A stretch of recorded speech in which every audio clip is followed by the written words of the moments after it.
काल महाडच्या चौदार तळ्याच्या ठिकाणी शरद पवाराची अनवरस औलाद असलेल्या जितेंद्र आव्हाडाने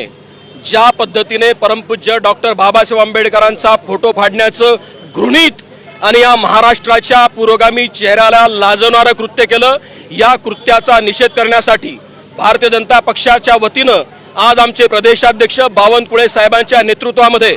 संपूर्ण महाराष्ट्रभरातल्या सगळ्या शहरांमध्ये अशा पद्धतीचं आम्ही आंदोलन करतो आहोत। आणि एक लक्षात घेतलं पाहिजे, ज्या महाडच्या चौदार तळ्याचा संघर्ष, पाण्याचा समतेचा संघर्ष ज्या परमपूज्य बाबासाहेब डॉक्टर आंबेडकरांनी लढला, ती लढाई दलित विरुद्ध ब्राह्मण किंवा ब्राह्मण विरुद्ध ब्राह्मणेतर किंवा ती लढाई होती समतेच्यासाठी, ती लढाई होती पिण्याच्या पाण्याच्यासाठी, मानवी हक्कासाठी, मानवी मूल्यांसाठी। आणि या पद्धतीचा इतिहास जर आव्हाडाला माहिती नसेल किंवा त्याचा राजकीय बाप असलेल्या शरद पवारांना माहिती नसेल तर ते अत्यंत चुकीचं आहे, त्याचं संशोधन त्यांनी केलं पाहिजे। आणि अशा पद्धतीचं गृहीत कृत्य करणाऱ्या आव्हाडावर ॲट्रॉसिटीच्या अंतर्गत गुन्हा दाखल करण्यासाठी आम्ही आता पुढाकार घेऊ आणि जोपर्यंत त्याला अटक करणार नाही, जोपर्यंत तो फटका खाणार नाही, जोपर्यंत त्याचा राजकीय बाप असलेला शरद पवार या संदर्भातलं स्पष्टीकरण देणार नाही, तोपर्यंत भारतीय जनता पक्षाची ही लढाई आदरणीय देवेंद्रजी फडणवीस साहेबांच्या मार्गदर्शनात आणि बावनकुळे साहेबांच्या नेतृत्वात अशीच अविरत सुरू राहील।